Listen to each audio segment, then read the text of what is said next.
Assalamualaikum warahmatullahi wabarakatuh. Berkah dalam Gusti awinan astuna masidi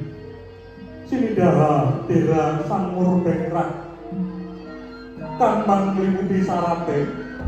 dene ulun mangayun mangirtia rencanang pauti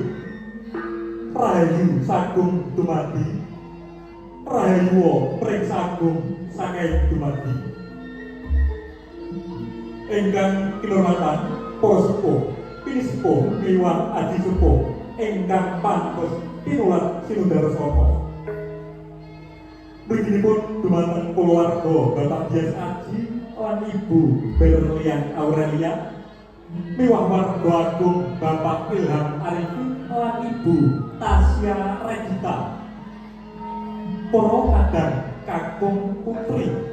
rada muda minulya minangka purwanganipun atur sumangga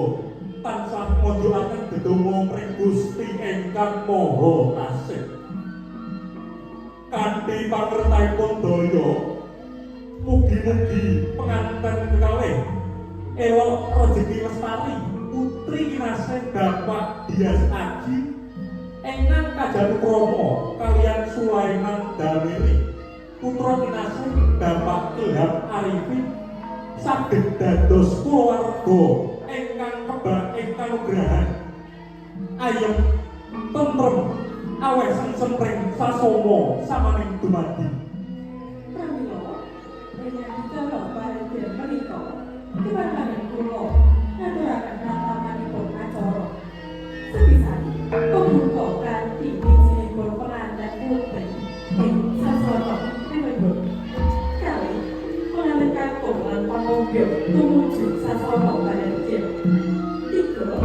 acara pasar parapi pengantin ingkang badhe kaparedyan dening Bapak Ilham Arifin Duta Saraya kulawarga pengantin kakung tetapi Ibu Lia Lusania Duta Saraya warga pengantin putri kawan ada panggih pengantin dalam Surakarta Hadi Ningrat ngantos paripurna kepanggih juru ada Ibu Yulianti lan Ibu Sasabi saking Sanggadias Destiana Gasal sungguh pengantin ingkang saderengipun badhe kapatitisaken dhuwur dening Bapak Ilham Arifin anak pembagian job dening Lurah Sekaran Ibu Jen Arifanisa itu ular-ular dening Eyang Diah Kurniawati wolu donga pangajar tahayu dening Ustazah Nadia lan panutup